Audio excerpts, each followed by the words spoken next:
próxima ya viene el primer parcial, ya es multigrupo. Cada docente está dando 15 preguntas. Por lo que dijo el doctor Arce, van a hacer de selección múltiple y falso y verdadero, ya. Mucho más fácil para ustedes, así que estudien, por favor. ¿Todos los docentes titulares están poniendo preguntas? Todos. ¿Todos? ¿Total cuántas tenemos? Somos 5 docentes, creo. 3 titulares y 2 alumnos. ¿Cuánto tiempo va a ser el examen? 30 minutos, dijo el doctor Arce. 30 minutos, lo que no sabemos, no sé exactamente son el número de preguntas, imagino que son 30. ¿Cuántos Pero si van a poner 15 a cada docente. No, pero lo mezclan, no van a poner todas. Solo que va a haber diferentes modelos de examen. Para eso. 7 en punto de la mañana, chicos, ya. No me van a quedar mal haciendo entrar más tarde porque no podemos dejar de entrar más tarde. Ya, el que lastimosamente entró 7 y 0 1 minuto quedó sin examen.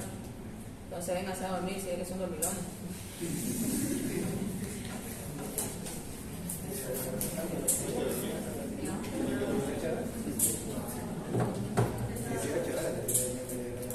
¿Qué estaban embarazados?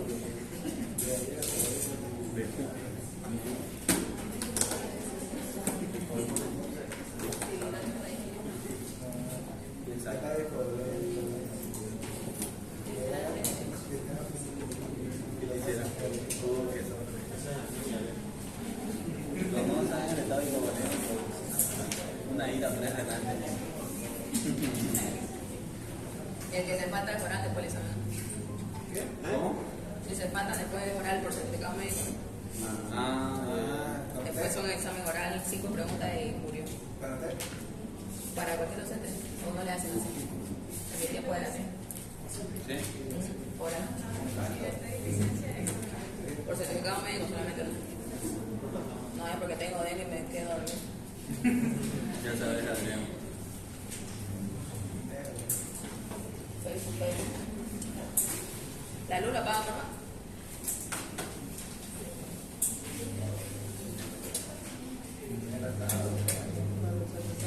Pobre Lorena. Se puede ver, ¿no? Entonces el examen para los que estaban con dudas es hasta la clase anterior, ¿no? Todo generalidades.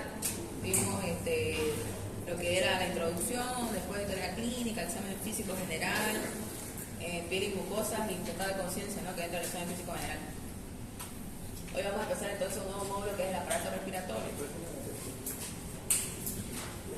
Vamos a ver los principales signos y síntomas del aparato respiratorio.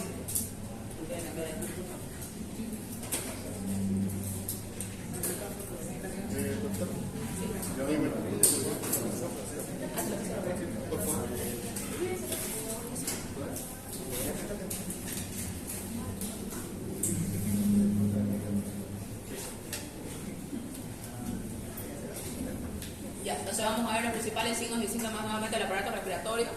Ya, la tos, tan frecuente la tos, ¿no? ¿Quién ha consultado por este síntoma?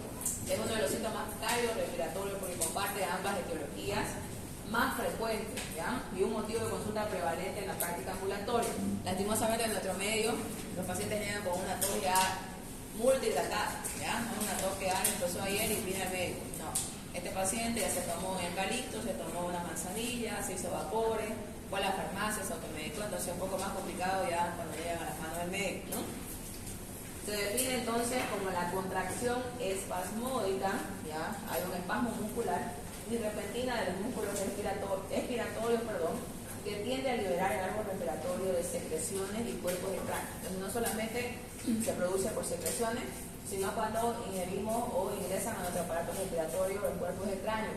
Tal es el caso cuando hay el tema del chaqueo, cuando estamos limpiando algo guardado lleno de polvo de mucho tiempo, siempre nos genera la tos, ¿no? Es un reflejo defensivo, ¿ya? Normalmente estamos acostumbrados, tenemos tos, tomamos un antitusivo. Normalmente no tenemos que hacer eso, ¿ya? Tenemos que investigar la causa. Si es una infección, tratar la infección. Si es una alergia, tratar la alergia, ¿no?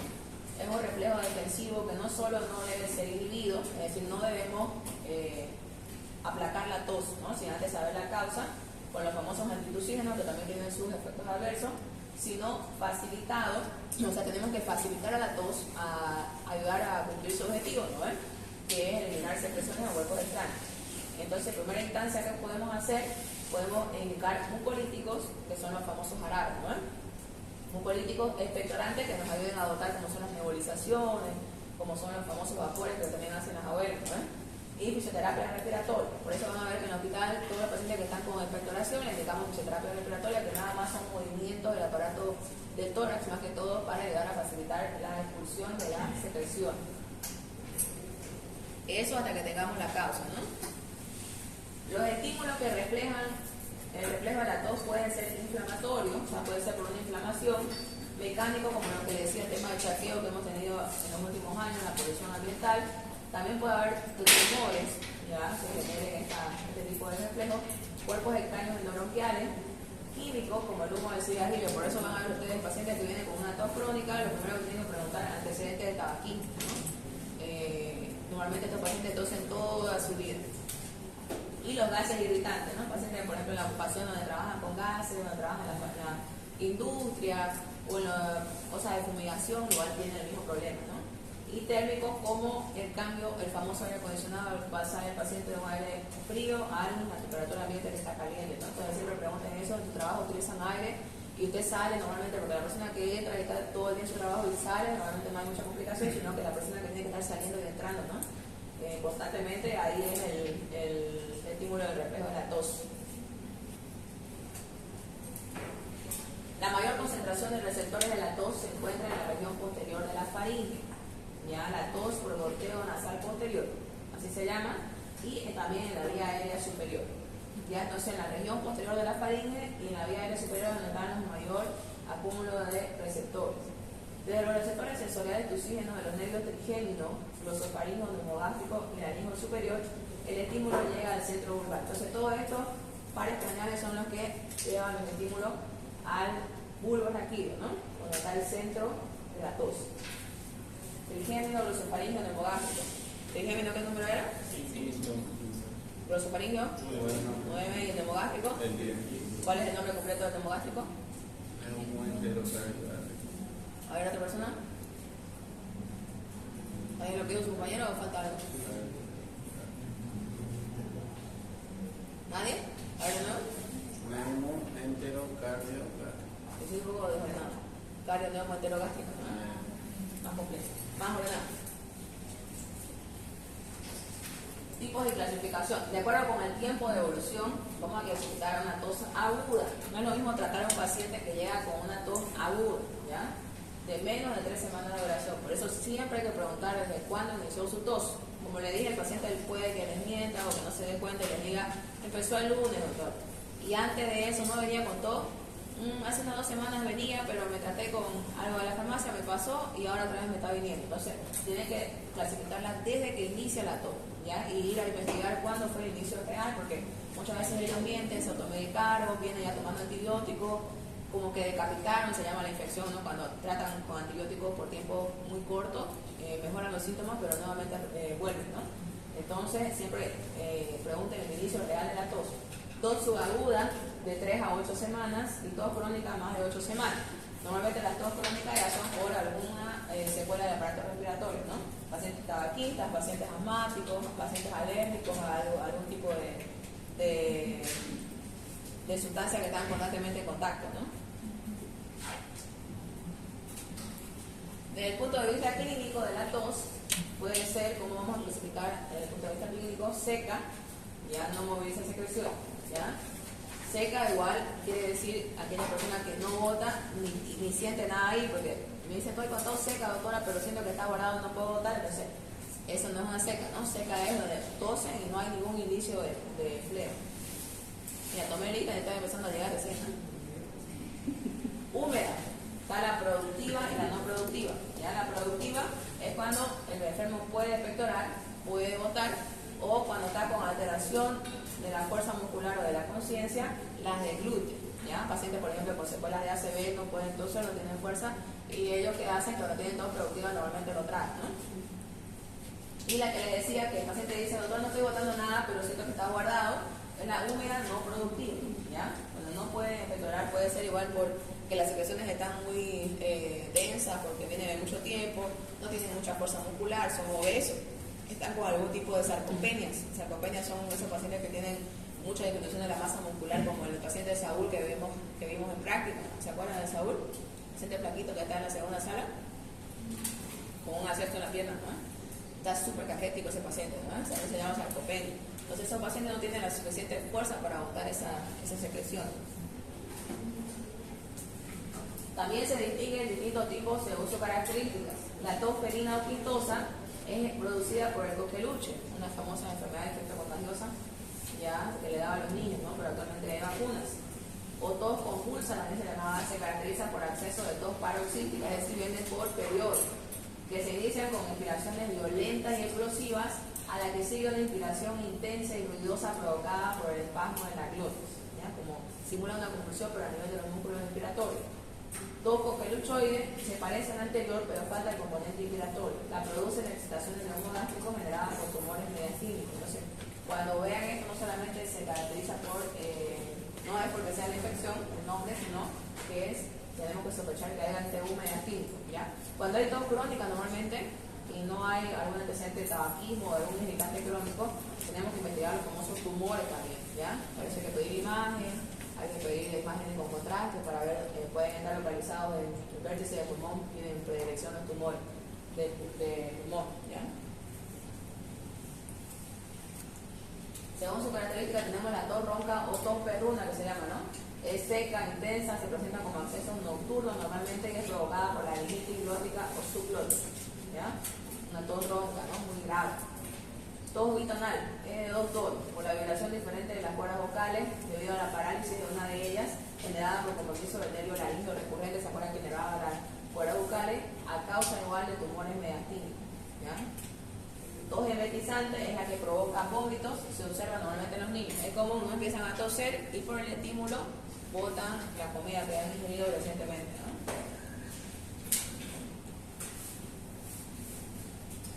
Ahora, por lo cual estamos nosotros los médicos, ya, y nos tenemos que diferenciar de la farmacéutica, de las vecinas, de las comadres, como se dice, tenemos que encontrar la causa de la tos, ¿ya? Pues para variar. La valoración del tiempo de evolución orienta hacia la causa que la origina. Por eso tenemos que preguntar el tiempo, ¿ya?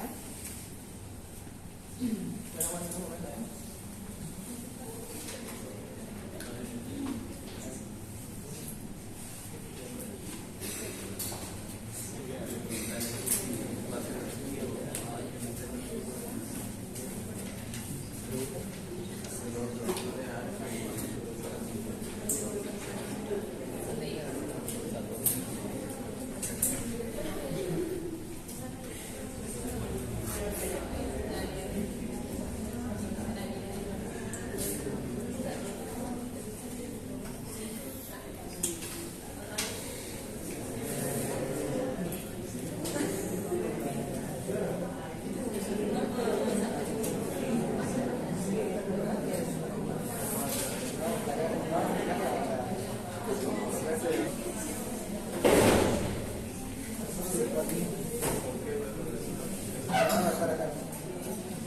Ya, como les decía entonces, tenemos que preguntar el tiempo de evolución, ¿ya?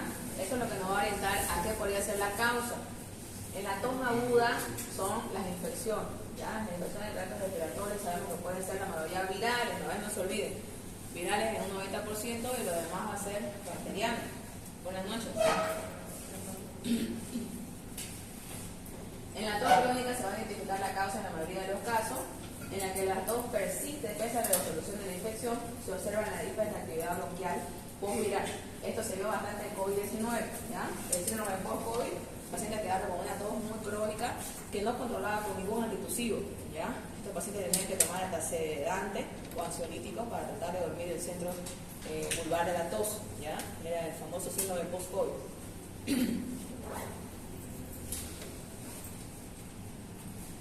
Muy bien, ¿cómo van a hacer su enfoque diagnóstico? La anamnesis va a ser la clave. Debe estar focalizada en definir, no se olviden siempre el tiempo de evolución para clasificar en aguda, subaguda y crónica. Las características de la tos, ¿ya? Normalmente, ¿cómo inicia su tos? Estaban hablando, estaban cantando, estaban gritando, o simplemente estaban en reposo y empezó la tos, o han visto que la tos de origen cardíaco es porque se van al decúbito y todos los edemas van hacia el tórax y genera la tos, ¿no? El momento de aparición, no es lo mismo una tos al despertar que una tos cuando están por descansar, ¿no? Cuando decidimos que están en el decúbito o al momento de echarse, siempre piensen en el origen cardíaco. Pero si es al levantarse, es respiratorio porque toda la noche han acumulado secreciones, entonces al despertar ese acúmulo de secreciones va a estimular la tos, ¿no? Entonces normalmente es respiratorio. Los síntomas acompañantes, no va a ser lo mismo la tos con disnea y edema miembro inferior, que va a ser cardíaca, a una tos con secreción amarillenta, fiebre y otra cosa más de respiratorio, ¿no? Los síntomas acompañantes nos van a orientar en la causa. Otra cosa que tenemos y no tenemos que olvidar es preguntar qué fármacos está tomando el paciente, ¿ya? Por eso de un lado de la historia clínica siempre vemos que hay un antecedente patológico y hay que, muchos me han hecho historia clínica ya, pero se han olvidado de preguntar qué fármaco toma para esa patología, ¿ya? Hay un lugar donde hemos repasado, no es antecedente patológico, muchos me han puesto, por ejemplo, diabetes, pero no me han puesto con qué se medica el paciente para la diabetes, ¿ya? Más abajito dice tratamiento actual, que se hay que poner qué toma para la diabetes, ¿ya? O qué toma para la hipertensión, si le diagnosticaron hipertensión anteriormente, ya no se olviden eso.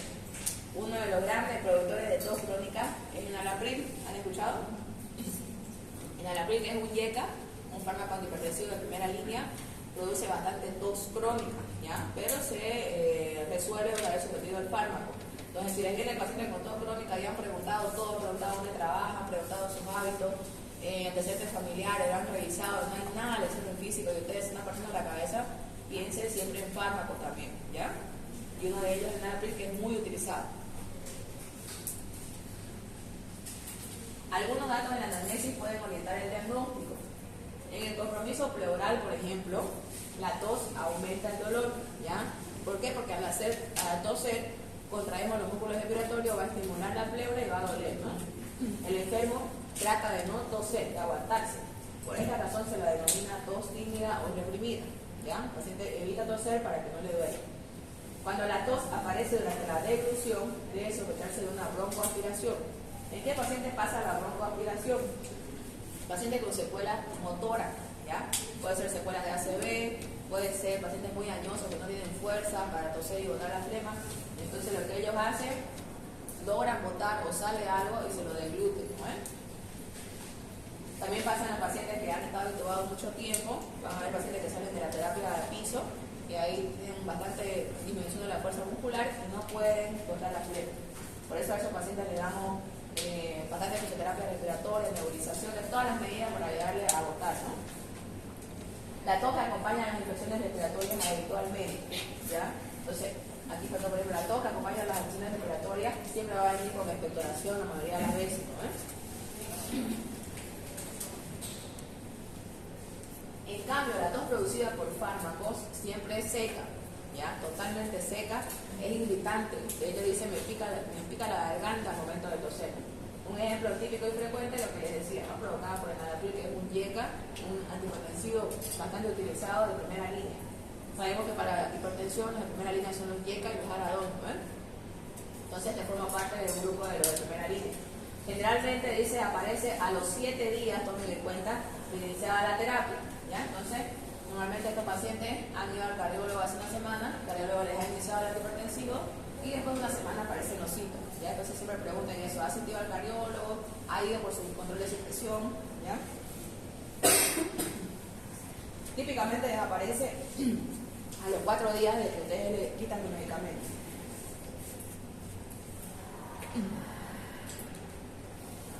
En el reflujo gastroesofágico, otra patología muy frecuente, ¿ya? Es preferentemente nocturna.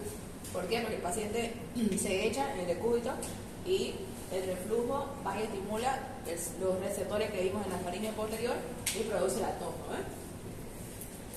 Y mejora o desaparece solamente con elevar la cabecera de la cama. Ya esa es una recomendación que se hace cuando los pacientes sufren de bastante tos. En cambio, miren, la tos de origen cardíaco se observa en la insuficiencia cardíaca y la pericardita.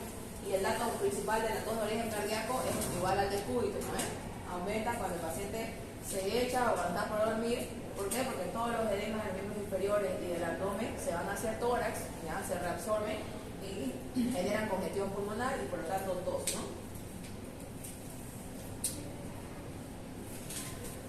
El examen físico estará orientado por el interrogatorio, ¿ya? Es decir, si le dice estoy tosiendo, van a examinar tórax. que le dice toiconinea, lo mismo, ¿no? E incluirá no solo el aparato respiratorio, sino también el examen físico general, e incluso, miren, el de vía aérea superior como el otorrinolaringológico, ¿no? Tenemos que ver también el conducto activo externo, tenemos que ver la narina, ya, todo lo que implica el aparato respiratorio superior.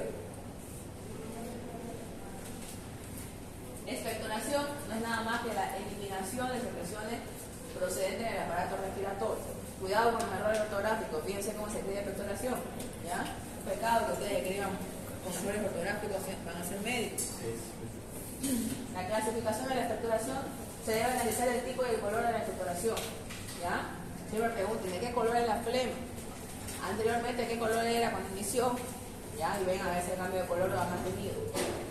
Su volumen, ¿ya? Hay pacientes que expectoran grandes cantidades, como hay pacientes que expectoran muy escaso, ¿no? Y por supuesto el olor también, ¿no? Nos va a indicar de ciertas patologías como la micosis, por ejemplo, tiene un olor característico.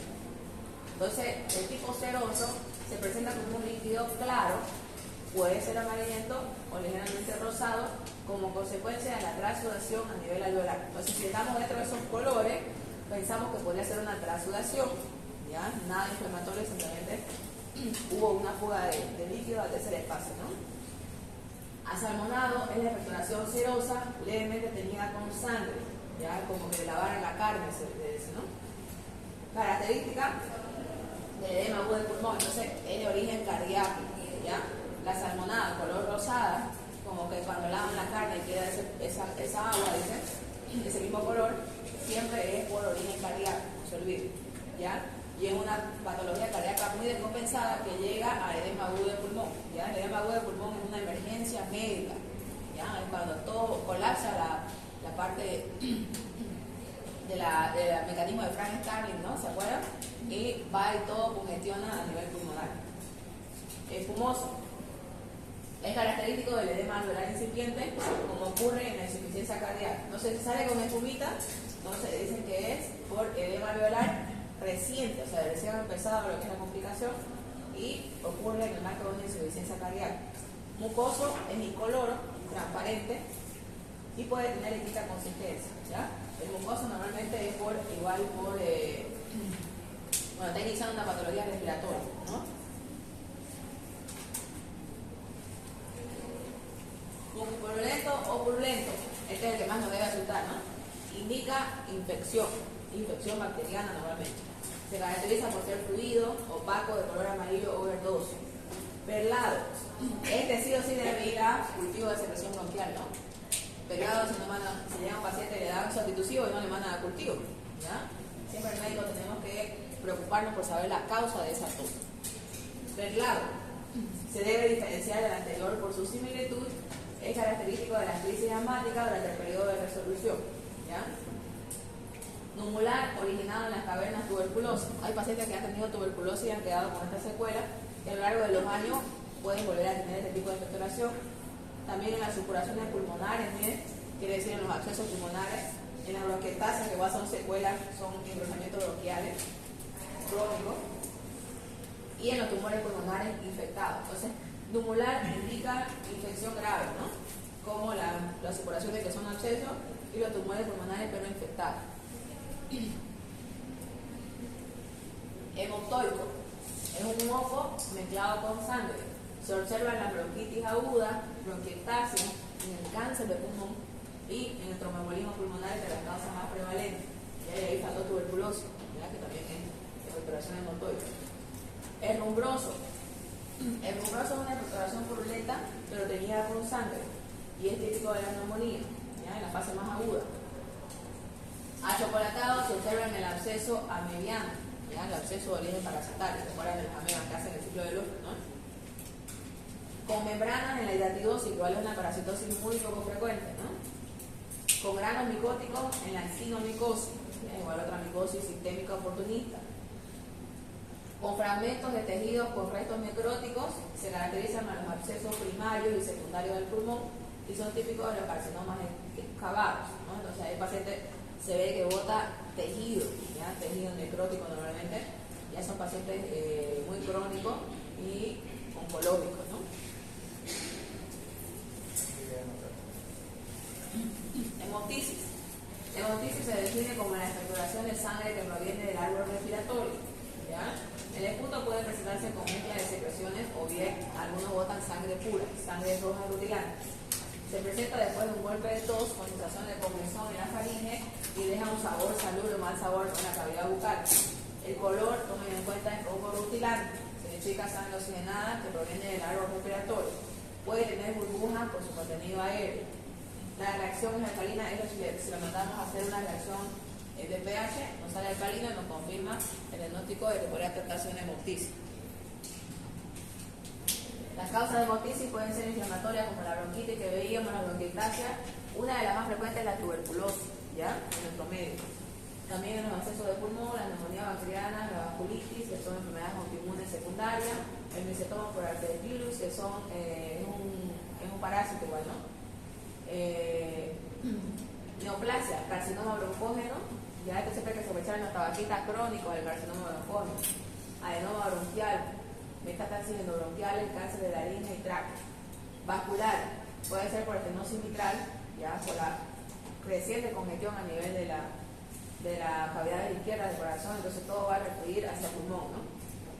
Insuficiencia ventricular izquierda, ¿no? La típica insuficiencia cardíaca, tromboembolismo pulmonar con infarto del pulmón, la hipertensión pulmonar también aparece acá, malformaciones vasculares como la enfermedad de Redwood-Osler, diátesis hemorrágica, que son enfermedades hematológicas, ¿no? Que alteran los factores de coagulación. Otras tenemos los traumatismos, pueden también venir por post-procedimiento, que ahorita está frecuente el uso de la fibroscopía, por ejemplo. Una punción diagnóstica, como han visto en los hospitales, hacemos toracocentesis en los pacientes, ¿no? Después de eso pueden presentar el tipo de hemotisis. El quiste artírico, que es poco frecuente, catamenial, algunas pacientes, ¿no? Cuando le va a venir el periodo, cursan con hemotisis y hay que sospechar de endometriosis en esta parte, ¿no? Tratamiento con bevacizumab es un biológico utilizado para las enfermedades autoinmunes, ¿ya? Y la cocaína también tiene que descartarse.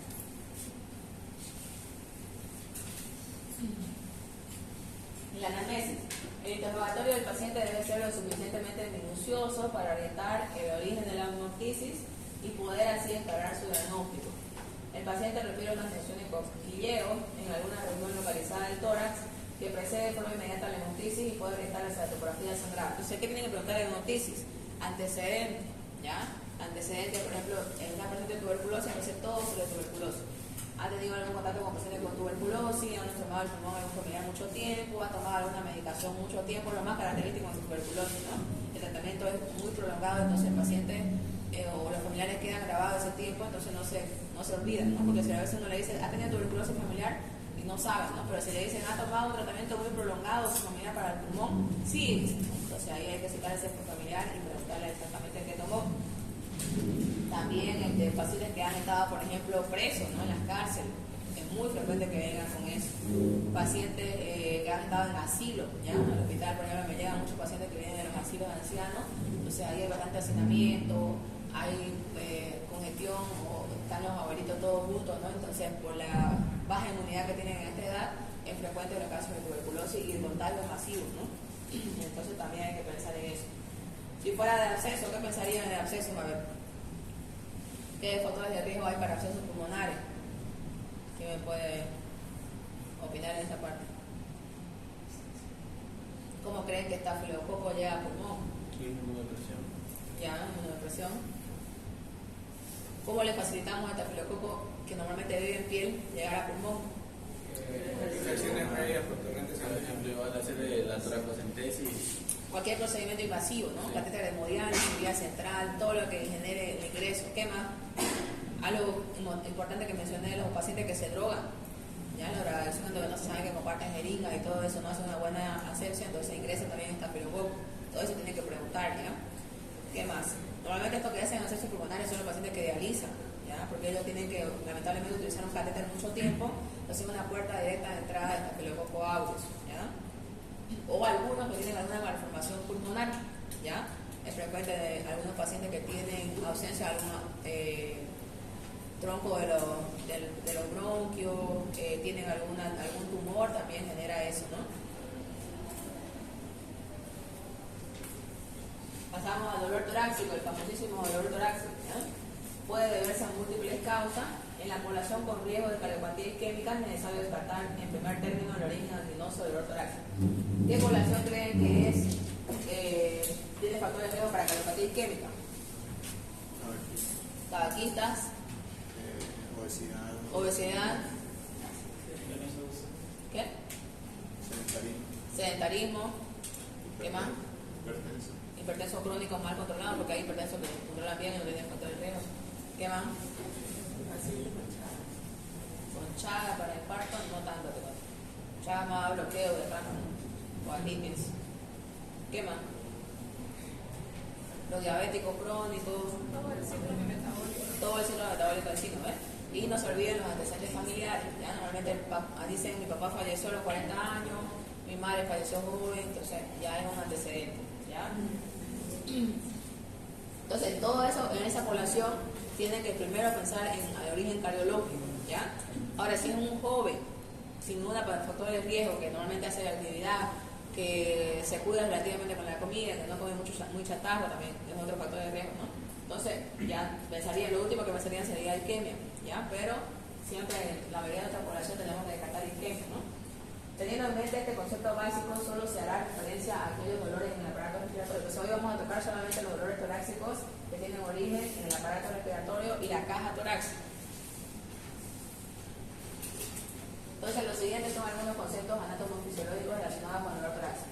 El pulmón y la pleura visceral carecen de terminaciones nerviosas receptores de dolor. No duelen, ¿no? Las fibras de la pleura parietal y mesopágica se proyectan de la cervical 7 a la dorsal 10, ¿no?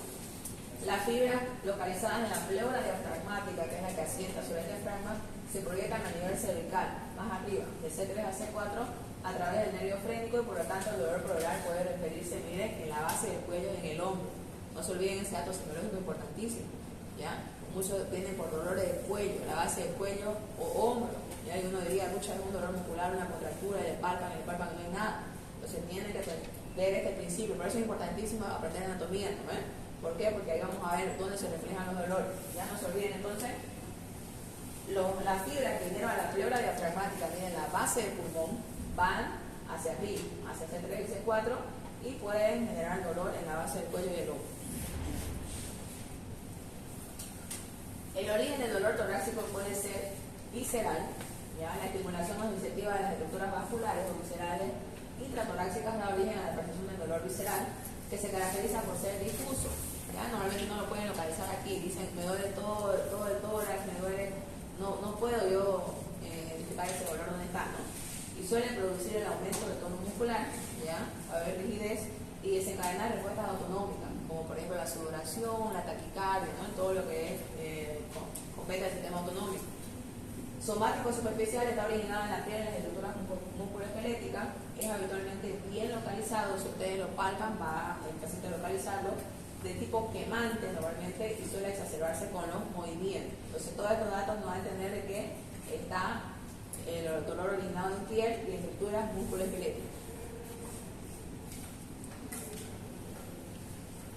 En la anamnesis es indispensable realizar una anamnesis completa enfatizando los siguientes puntos. Presencia de factores de riesgo, siempre pregunten eso, ¿no? Para cardiopatía isquémica, ¿qué hay? Características del dolor, especialmente sus modificaciones con la tos y la respiración, ¿ya? Hay dolores que uno tose y le pasa a ese paciente, ¿no? O hay dolores que al toser aumentan más.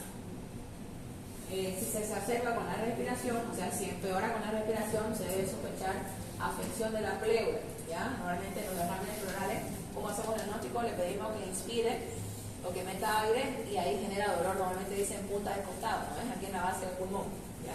Es típico de afectación de pleura, pleuritis y derrame pleural, incluso miren neumotórax. Si aumenta con la tos, es decir, tose el paciente y le duele, el estornudo o la defecación, todo lo que implica aumento de se llama maniobra de Valsalva, ¿no? Aumento de la presión, debe evaluarse con presión radicular por espondilitis o espondiloartrosis, o sea, más la parte neurológica, discopatías o incluso metástasis de algún lugar primario, ¿no?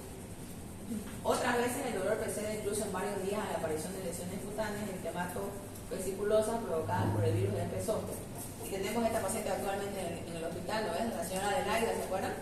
Ella cursó con herpes hace 10 años Y ahora refiere totalmente un dolor, dice como corriente en todo el tórax, incluso en el abdomen, y sigue la cementación, ¿no? El dermatoma, y no hay ninguna lesión, ya ha quedado la neuralgia por el pecho.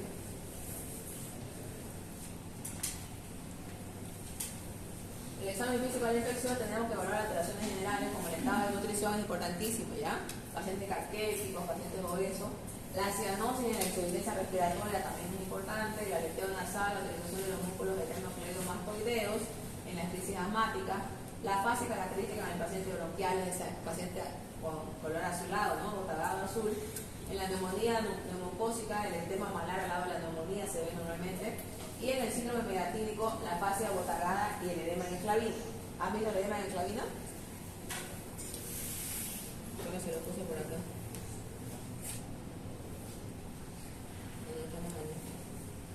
El edema en enclavina se centra en la cabeza y los miembros superiores, ¿ya? Todo eso lo van a ver marquizado y el tórax para abajo va a estar normal. Normalmente es por una obstrucción del vaso sanguíneo a nivel mediastínico, ¿ya?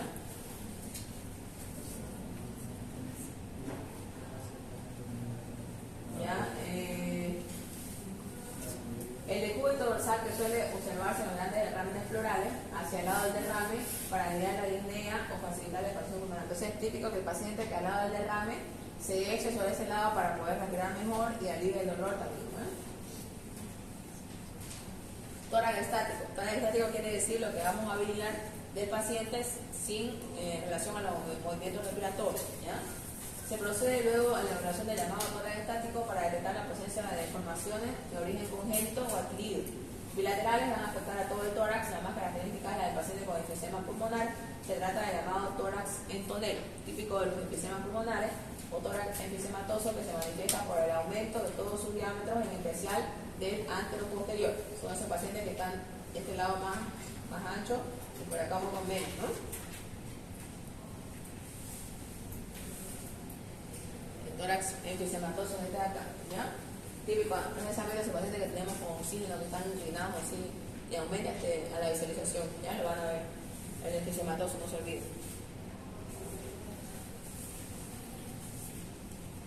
El tórax paralítico, plano o físico, se distingue por un alargamiento del diámetro vertical y una reducción del anteroposterior. Puede ser una variante congénita normal o la consecuencia de una TB crónica, ¿ya? Típico paciente secuelado de tuberculosis.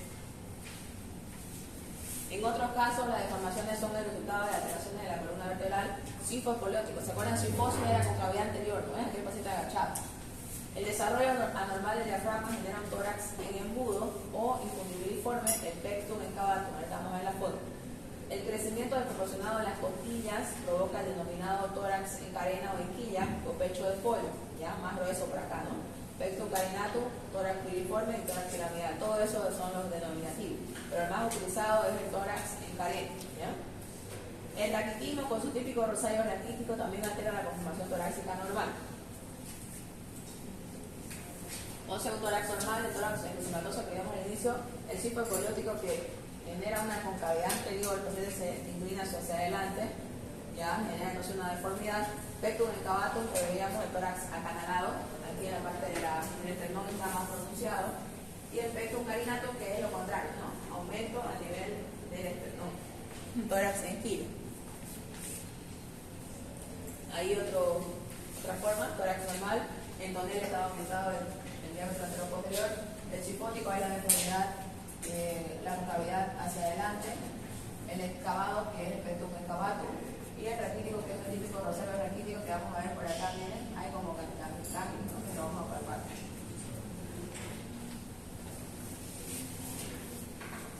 Tórax dinámico. Ahora tenemos que observar cuando el paciente ya respira, ¿ya? El análisis de los movimientos del tórax con la respiración permite evaluar el tipo, la frecuencia, que es importantísima, es un signo vital, ¿no? La amplitud respiratoria y el ritmo respiratorio, y además la presencia de signos de dificultad respiratoria. Tipo respiratorio. Lo normal entonces en la mujer es costal superior. Utilizamos más la parte torácica, ¿no? Los hombres es con su costo abdominal. Ellos respiran una parte con el tórax y otra con el abdomen, ¿no? Y el niño es netamente abdominal, ¿ya? Por eso no sé si han entrado en neonatología alguna vez. El abdomen es el que más se mueve cuando ellos respiran, ¿ya? Y es normal. Frecuencia respiratoria. En condiciones normales, entonces no se olviden, es de 12 a 24 ciclos por minuto en el adulto. Promedio 18. Ahí los autores varían un poco, dicen de 12 a 20, de 18 a 20, ¿ya? Pero vamos a ver de acuerdo al paciente. Se explora mejor colocando la mano sobre el tórax del paciente, ya va a ser lo mejor, y contando las respiraciones por lo menos 30 segundos a un minuto. La técnica para contar esto normalmente no se lo realiza así, ¿por qué? Porque el paciente se puede poner ansioso y modificar su frecuencia respiratoria, ¿no? O sea, ¿cómo se recomienda actualmente? Simplemente visualizar, ¿ya? ¿Qué hacen ustedes? Tienen que distraer a su paciente, ¿ya? Hablarle de otra cosa, preguntarle cuántas cesáreas ha tenido a las mujeres, preguntarle, no sé, al hombre cuánto tiempo ha fumado, cuántas cajetillas y todo lo demás, para que él se distraiga de otra cosa y ustedes vayan contando en su reloj. No van a estar mirando su reloj tampoco, sino que miran un cierto número y se van a ir acordando 30, van contando 30 segundos, ¿ya? Y le van midiendo su respiración mientras charla. O sea, es una técnica que tienen que estar ustedes súper atentos, ¿ya? Se explora mejor, pero se denomina taquipnea entonces al aumento de la frecuencia respiratoria, que puede ser producida también en condiciones normales, por la fiebre, por la anemia también, o disminuciones de la presión respiratoria en aquel paciente que respira de forma superficial. Vamos a ver, los pacientes acidóticos normalmente respiran muy superficial, ¿ya? Se denomina radiapnea a la disminución de la frecuencia respiratoria, puede ser en los atletas entrenados, ingestión de sedantes o narcóticos y en algunos pacientes en coma, ¿ya? Bajo sedación continua.